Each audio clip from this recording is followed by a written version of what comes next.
What are the commonalities among leaders who sustain excellence over an extended period of time?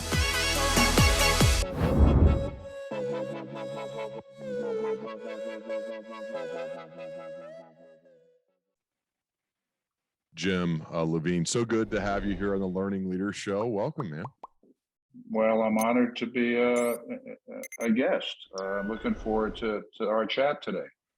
Well, I got to start with how we got to know each other. So my friend Joey Coleman, who I met many years ago at a Mastermind Talks event, told me that he would help me get introduced to you. And the reason that I wanted to meet you initially years ago was as I was interviewing all of these authors on my podcast, afterwards, after we get them recording, I'd say, by the way, you know, who's the best literary agent in the world? Like, if I wanted to try to really give it a go, who should I work with?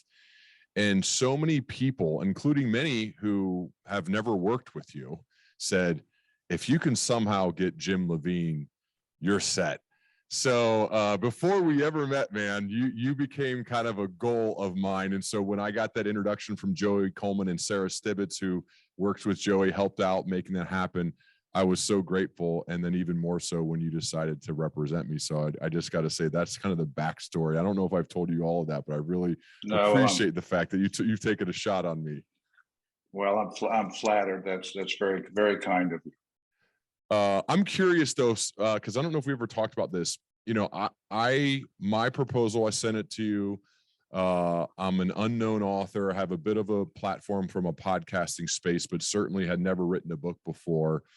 And I know it got recommended by a few friends, but that doesn't mean you have to say yes, because you're getting pitched every day. What was it, if you can remember years ago, that you read that and thought, yeah, I want to take a shot on this guy? I think there were three things. One, the topic, welcome to management, just intrigued me. I didn't start out in a management role. I was an academic for a long time. As an academic, you're often working alone on your own stuff. When I became a manager for the first time, I realized, oh my God, I'm totally unprepared for this. I mean, I don't know what the hell I'm doing. And I didn't have anybody to look to. I had never received any guidance about this role. So one, I was interested in the topic. It was sort of, wow, I could have used this book way back when. The second was when I looked at the proposal, the way it was organized, the sort of topics and questions you were addressing and the way you were doing it were just spot on. And so it was a topic I was interested in. That in itself wouldn't have sufficed, because if the book didn't look solid enough in offering, what I needed. So second, it looked like you were going to deliver on what I needed and what I think so many other people need. I mean, my sense is, part of my job is helping to develop talent. So if I can find something that will help develop other people's talent in becoming managers or whatever, that's part of my service to the world. And third, and very important, was you mentioned a few people recommend you do. It was not just Joey and Sarah, but my client, Patrick Lencioni. And Pat has been such really an important influence in my life and in the growth of our agency. He's been a terrific client to work with. We've become friends, but we actually use one of his guiding principles as a foundation of our agency, and that's who to hire, who to look for. And you write about this, and that it's the who, not the what. It's who you hire that's the most important. Well, how do you know who to hire? What should you be looking for? And our mantra is humble, hungry, and smart. And that's what we've taken directly from Patrick Lencioni.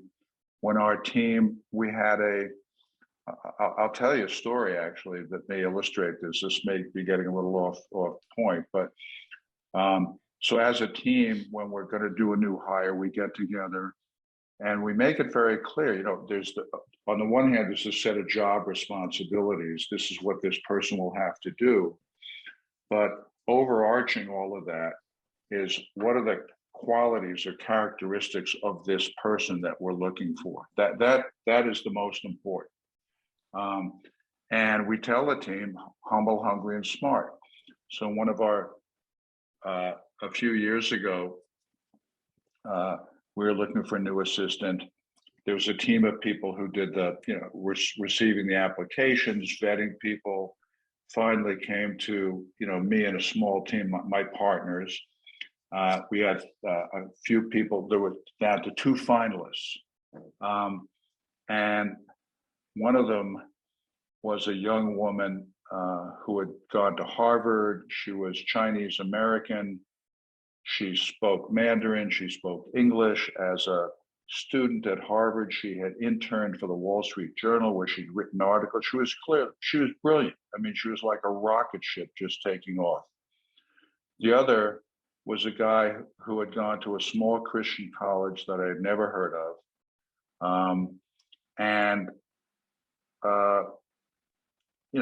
On paper, it was like, well, the choice is kind of obvious.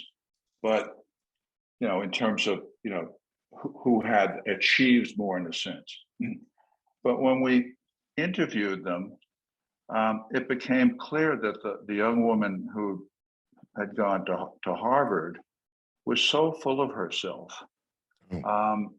She just wasn't going to fit into our culture. She might have had the talent, but she wouldn't fit with our team. The young man who we interviewed, and he had no background in publishing at all, but we asked him to talk about his work and what he had done. He described working in a department store, one of his jobs, as a student, and how he just showed so much initiative in helping customers solve problems, in helping other members of the team. And there was just a sense, that's what we're looking for.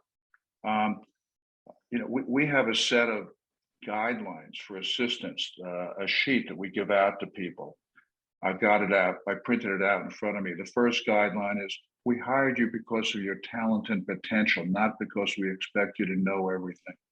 We're looking for people who have talent and who have character, humble, hungry, and smart. So we hired the young man. He was fabulous. When we didn't hire the young woman, I called her and I said, look, I want to explain to you, you're enormously qualified, but I just want to explain to you why you didn't get the job with us, because maybe this can help you in some other job.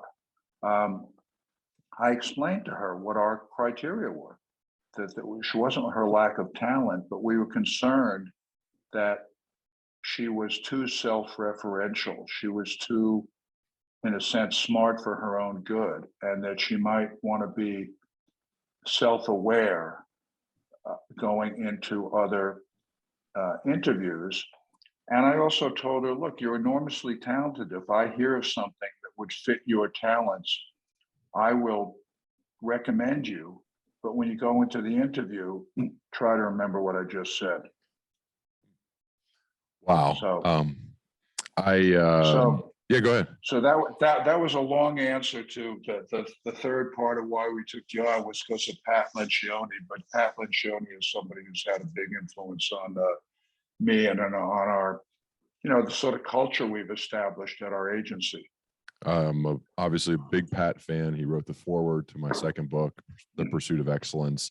Super grateful for his counsel and advice. And he's been, I was a huge fan of his before I met him. And so then sometimes it's dangerous to meet your heroes, and especially the ones who write books that change your life, and then you do, and they're even better.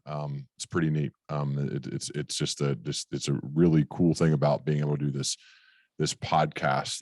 And Pat actually never told me that. So that's pretty cool to hear. He never told me that he had spoken up for me. So I'm grateful that he did that. I'm going to send him a note after this conversation.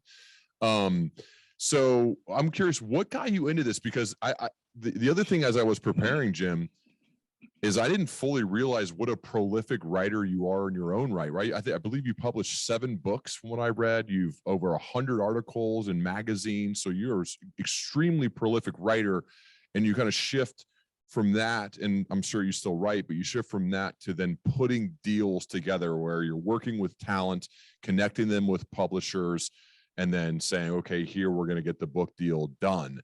I'm fascinated by the industry of it, and now that I'm more in it, it's pretty cool to see it go down and look at the contracts and actually sign a couple of them myself. What got you into this? What made you want to put talent together with publishers? I think putting talent together or developing talent is just something I've always enjoyed doing. I'm a lapsed academic. I never thought of myself as being an agent. But as an academic, I was a very entrepreneurial academic. I would come up with ideas for big projects, mostly related to children and families and social change. I would go out, write proposals, go out to the big foundations, had some success in pulling in a lot of grants. And then we had to put a team together. And then we would together do research, write books, develop training programs. Becoming an agent was nothing I ever thought of. I was the quote president of the media group, which was the name of my new group. Along the way, I get a call from a guy named Michael Rothschild, who says, "I'd like you to be my agent."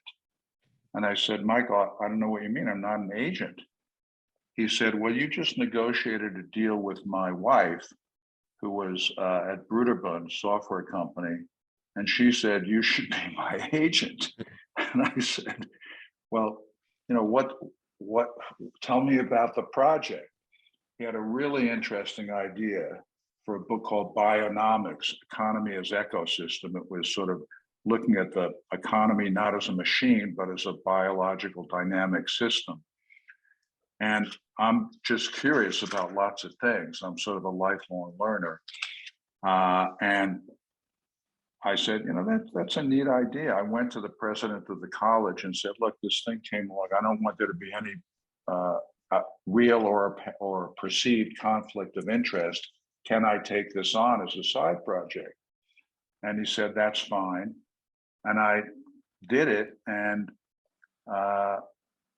we developed a proposal. I sold it. It was really interesting, and I thought, wow, this is something I could do. When I left Bank Street after 9 years, I took them as my first client, but I sort of branched out.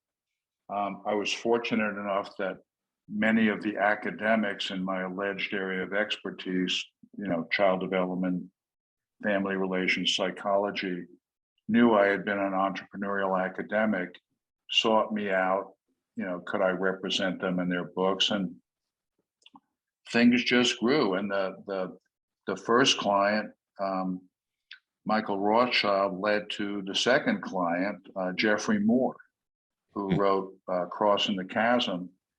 I had no experience formally in publishing. I mean, I didn't, work inside a publishing company. I just sort of,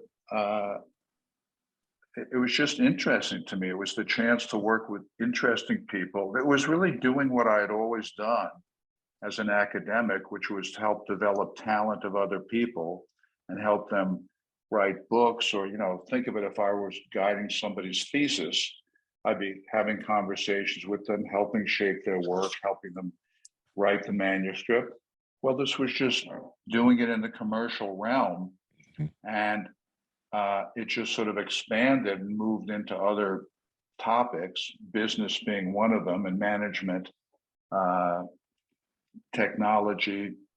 And it just started growing. I started hiring people because I couldn't do the whole thing myself.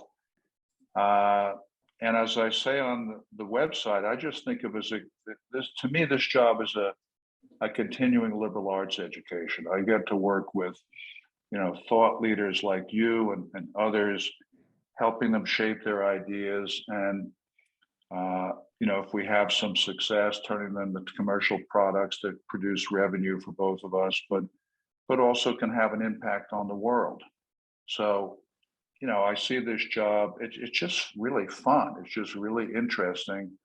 I like the intellectual challenge of working with smart people to help them develop. And, I'm a coach is what I am. Mhm. I'm a coach to my clients. I'm a coach to the members of our team. And that's just a role that I feel very comfortable and fulfilled in, and is helping to develop other people's talent. It's just, it's great. and That, there's, and it doesn't, there's no physical limitation. So I can keep doing this as long as my mind is okay. I have no plans of ever retiring. I've scaled down the number of people I can take on, but how many do you work it's with? just, Yeah. How many do you personally work with now, authors? well, it depends, because projects are there's initiating an idea, deciding to take somebody on. Yeah. Then there's being in the middle of a project. Then there's the thing's about to launch. Then after it's launched, at any one time, I'm not working with more than one or two people in a highly intense way to develop things. Mhm. But you need to think of it as a series of overlapping sine waves. At any time, I'm not working with more people than I can responsibly pay my attention to, because attention is really important. People need to feel like they're being taken care of. Sure. I remember, And I have terrific colleagues too. So, yeah. Yeah, I remember the feeling of getting back your notes and edits, you and the team's notes and edits on both of my proposals, and then further work beyond that. It just, I don't know about how other authors are. I know it's such an easy place to where you live inside the material so much that you start like hating it. You know what I mean? Like there are parts of it that you love, but you're like, God, I've read this so many times. So getting the notes back, that then, whether it's arrangement or the way we solve, like attacked an issue or a problem, or how we started a chapter, whatever it may be, that feedback from you and your team brings me a lot of confidence, because I know a pro they've had their eyes on it and they're making it better. And so I think it's not just about brokering a deal to get the advance and to make sure it gets sold to a publisher. It's making the work better for the reader, and it makes the author feel better too. And I think that's a really cool part about this, like what the work that you do. It's not just about getting the deal done and then saying, oh, well, let me know when you got another book. There's so much more to it than that. Yeah, well, I'm glad you recognize that, because that's a lot of the fun for me and my colleagues. I think it's easy to sort of stereotype, or maybe the way people who don't know about this job think, oh, that's the guy who makes the deal. It's like a real estate agent selling the house, making the deal, take the money and move on to the next. That's not what our work is like at all. Obviously, we want to sell projects that make money, but the relationship is so much more intimate and long-term. To be successful at this, you really have to care about your client. You have to care about their topic intellectually. I mean, if you're going to be successful and good about this and fulfilled, you have to care about the person you're working with.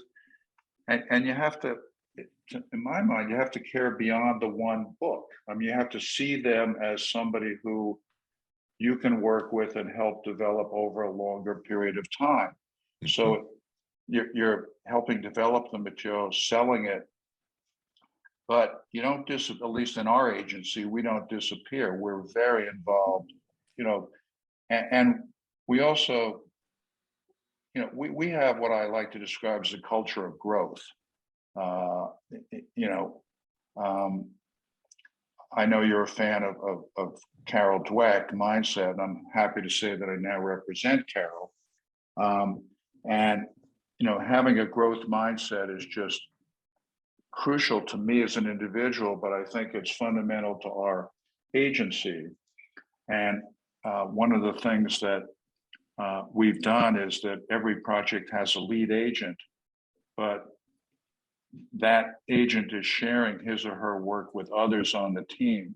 So everybody on the team is not just developing their own work, they're helping their colleagues, and they're learning from their other colleagues' work. So it's, in a sense, the feeling of our agency is more like being back in the academy, back in the university, where you're working with colleagues, to shape something together. And there's it's a very fulfilling feeling individually. I think it's why, we have very low turnover. I mean, people stay a long time. A lot of people want to work for us.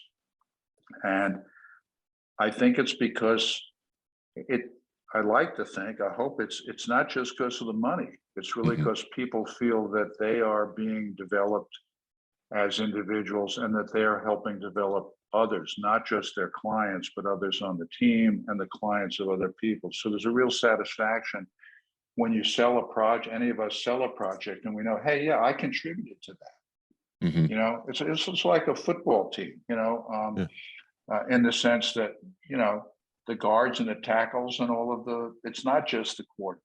It's not just the running back who scored the touchdown. It's a lot of people who contributed to the success of this, and they can take pride even if they're not getting the front billing.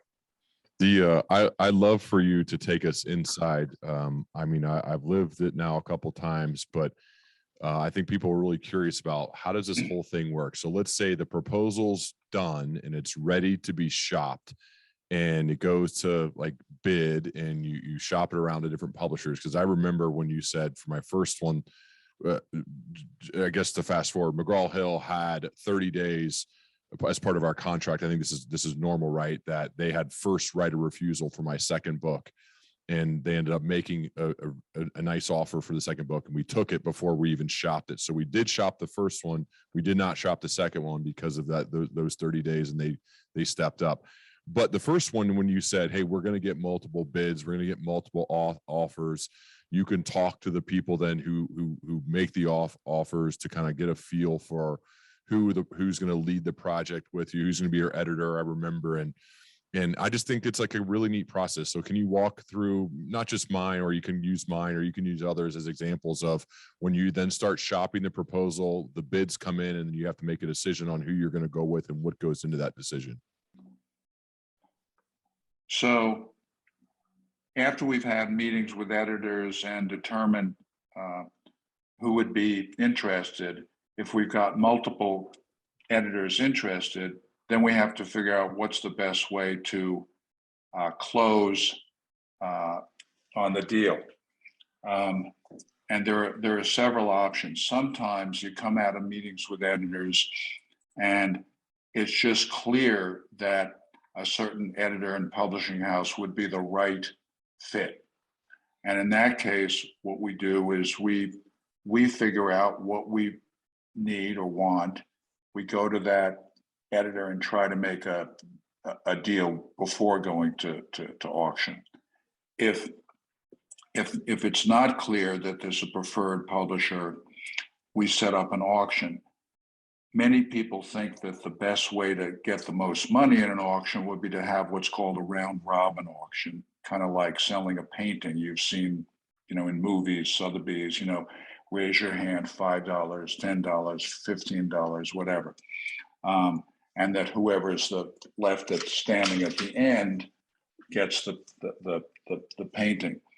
And sometimes we choose that approach, especially when the client says, look, all of these editors are great. I could work with any of them, and let's just do a round robin.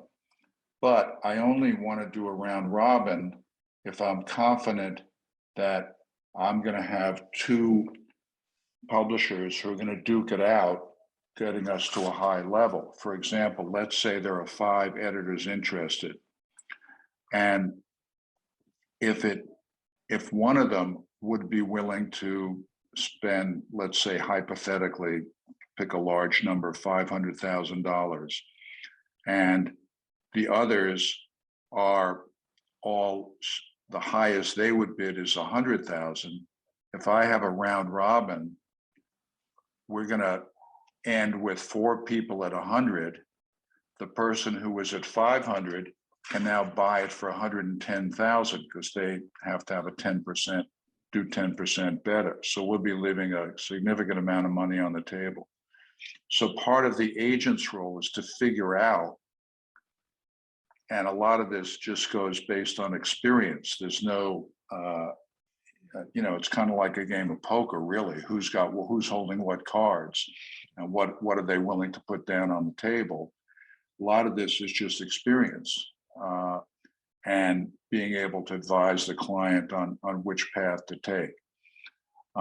If we don't do a round robin, we do what's called a one-time best bids auction, where publishers get one shot. And the way we conduct those is we always reserve the right of the client to select the best offer, combining not just money, but other factors. We don't want things to be driven solely by money unless that's what the client wants. So in that case, there can often be we've had best bids auction where the spread has been 35, 50, 75, 350. So it's just crazy that how people will value intellectual property. There's a third one where we sometimes, if we have a ton of interest, we've had situations where we've had, say, 15 or 18 publishers interested in a project. We'll combine, we'll have multiple best bid rounds that it will say, we're going to have an opening round, and from that, we will select 5. Those 5 will move on to the next round. From those, we'll select 3. From those, you'll have a chance to, then we'll either move it into a round robin or continue with a best bid. So there are many ways of doing this, and a large part of an agent's role is to know which path to follow and recommend to the client based on the agent's understanding of the marketplace. Wow. And then the way that you get the advance, and you get part of the advance when you do the deal, and you get the rest of it when you turn it in, or there are different ways from an author's perspective. And then the goal of an author, at least for me, and I know most authors, is to try to out earn the advance, and then you start earning royalties after, if you out earn the advance. Jim, how many people actually out earn their advance? I've heard the number is very low. It's very low. It's between 1 in 4 and 1 in 5. Wow. So the publishers basically say, we're going to place a bet on you, and we know we're going to lose 4 out of 5 times, and we're okay with those odds. We're okay because the one we hit, we're going to kill, or like, how does that math equate? That's you got it. Okay. That's the way it works. It's I teach a course in the NYU Summer Publishing Institute on the role of the agent, and at the end of it, I say to all the students, "Welcome to the casino," because that's really what publishing, whether it's publishing or in movie, the entertainment, any of this stuff. Mm-hmm. It's we've turned into such of a kind of a blockbuster economy for intellectual property, where there's one book that will or one film that just goes crazy. And, many publishers work on that model, but there are other publishers who their economic model is, we're not going to pay huge advances. Our model is, over the long term, we'll pay modest advances. We have to find the right authors, and we hope over the long term, books will succeed.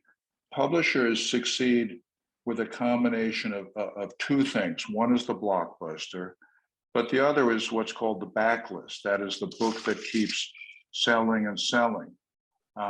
your books, Ryan, are backlist sellers. They're the sorts of books that, you don't expect, 1 million people right away to buy Welcome to Management. But over the years, as you've gotten, every year, you got new people coming in to be managers who need that sort of guidance. So your book is what I call an evergreen title, a book that it will always be relevant and that will continue to be on the backlist. And in the long term, publishers stay in business because of the backlist. Yeah. And agencies, same thing with agencies. The more you're able to develop a backlist so that going into the next year, you can predict you have a certain number of titles that sell regularly and are going to generate a certain amount of revenue, that helps keep you in business. And you still have every year it's we're like a startup every year. I mean, but to the extent that you can hedge some of the startup risk by having a backlist, then you as a publisher or as an agent are in a better economic position. Yeah, I mean, it's always great to launch big, and I certainly try hard. And but I spoke with another author named Rob Fitzpatrick about this, and he's like, "Look, I'm gonna go hard to sell a certain number with my own platform and myself, but then the book needs to be good enough that word of mouth keeps it rolling." And I think that's what I'm proud of when I look at the sales, see them come in where there's some big pops here and there, some weeks here where it's like, oh wow, okay, like this thing is still going, and it's years later. That's what I want to do for the rest of my career, is continue to both publish evergreen podcast episodes as well as evergreen books that they're not really have anything to do with the current landscape of the day. They're things that you could read many, many years later, and they'll be useful for you, whatever the topic may be. So I think that's Jim, I got a couple superlatives, like some quick ones that I'm curious about, because you've had such a incredible career. I mean, for those who don't know, as part of your agency, because I know you have different lead agents on all of these books, but you've had the likes of Ray Dalio, Scott Galloway, Tom Brady, Giselle, both of them have published books through your agency that you guys have represented. You mentioned Lencioni and now Carol Dweck and Jay Shetty, Gillian Flynn from Gone Girl. That was a cool one to see on your website. Satya Nadella, the CEO of Microsoft, like so many people. I'm curious, it may not be any of them. What's the best book proposal you've ever seen? That is a really interesting question.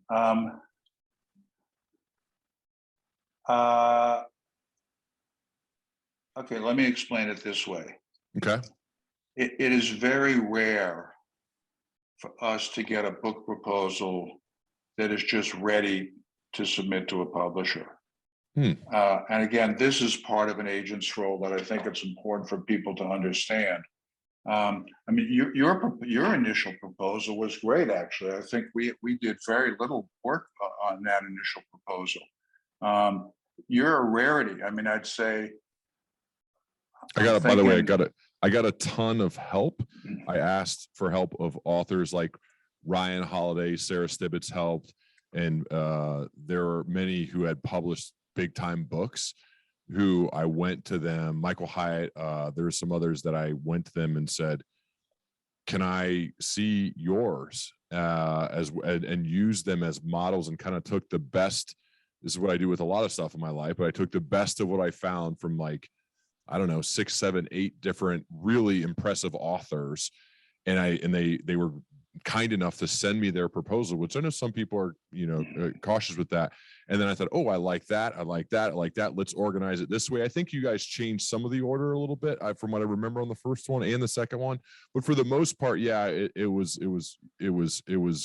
because of the help of so many amazing people that I think it put it in a better place to be more ready to go maybe than some. Yeah, but yours was a rarity. The one other I can think of that just was there are 2 others I can think of aside from yours, so I can really count them on the fingers of one hand. And this is over almost 33 years in terms of proposal ready to go. I mean, it's such a rarity. One other was by our client Pedro Dominguez for a book called The Master Algorithm. He's a beautiful writer. It was just stunning. And the other was really interesting. My client Shane Snow came in, Love Shane. and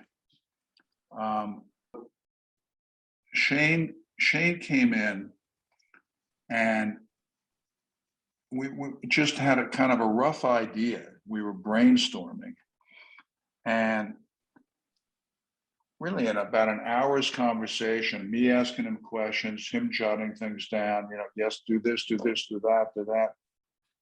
5 days later, this is going from a kind of a half-baked, half-formed idea. 5 days later, he submitted something that was just, a killer proposal.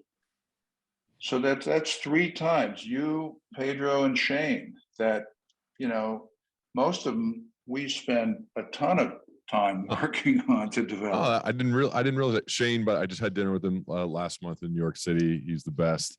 Man, talk about writer's envy. I have that a lot, but man, with him, I read his stuff and just think, is there any way I can ever get that good at this? I know comparison is the thief of joy and you shouldn't do it, but with his stuff, I love him as a guy and certainly as a writer. And I was pushing him. I know he's working on a lot of different projects now. I'm like, you got to keep writing those books. I love Smart Cuts, love Dream Teams. He's a good dude. Yeah. Okay. How about for somebody who wants to write a book and let's say they actually have a bit of a platform, because I know the platform is also part of it. Like book publishers, other authors have told me, they don't pay you to write the book, they pay you to sell the book, right? And so part of selling a book is having a platform. I know, let's assume that somebody has some sort of a platform and there's just that's there. What are some other pieces of advice you would give to somebody who feels like they have a kind of a life-changing idea for their readers, but they don't even know kind of what to do or where to start or how to go about it? Like, would you say, I'll just go to the self-publishing route, don't even mess with this of trying to get an agent, or what would you say? I know this is broad, but I'm curious. For anybody who's thinks they may want to write a book, my recommendation for the first stop is to get a copy of The Essential Guide to Getting Your Book Published, which is subtitled How to Write It, Sell It, and Market It Successfully. It's written by my colleague, Ariel Eckstadt, who's now an agent at large with our agency, and her husband, also a client of ours, David Sterry. It is the most comprehensive, thorough guide to not just to what's smart about this book and what distinguishes it from other writing guides. It explains how the publishing industry works from the point of view of the people you'll be dealing with: editor, publisher, sales, marketing. It's how you can be most helpful to them, which will in turn enable them to be most helpful to you. So it's a original trade paperback. I think you can get it for like $15. It's like 450 pages. It is just the bargain of the century, really, and it's a fun read. That's like publishing 101. Can't recommend it highly enough. What do you think of the traditional publishing versus self-publishing? Self-publishing is much easier now today because of Amazon and all the other, a lot of companies, the hybrid publishers are out there to make it easier, where you pay them instead of them paying you, and then maybe you keep more on the back end. What do you think of the industry as a whole? We work with some of those publishers. We had a guided self-publishing program for a while where, kind of realizing for some authors it would make more sense to self-publish or go the hybrid model. But as easy as it is, it wasn't as easy as it needed to be for them. They needed still some hand-holding. So we're involved in that. And again, it really, sometimes we'll advise somebody to self-publish, and if they can get some success behind them, then we can go and bring them to a bigger publisher. We approach anybody who comes to us to really be honest brokers and tell them how we think how they can succeed, not just how we can succeed. In the long run, I think that will work to us. If we do a good job in helping them succeed, they will be grateful. Maybe they'll think of us for the future or recommend people. But I just, so we really, it's a very bespoke approach. What's the suit that's going to work for this person? What's the right approach to publishing? There are many out there, and we just try to guide people along the right path. Yeah, gotcha. One more is, you've worked with some amazing people. You surround yourself with a great team. You're in the middle of an extraordinary career yourself. What are some, like, let's say you're meeting with a person who's fresh out of college, maybe a year or two, and Jim, I want to leave a dent in the world. I want to make a difference. I want to do well. What are some general pieces of life/career advice you'd give to that person? To me, for a person starting out, I would say,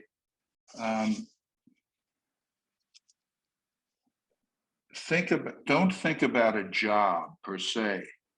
Think about skills you have, and the types of challenges you would like to take on.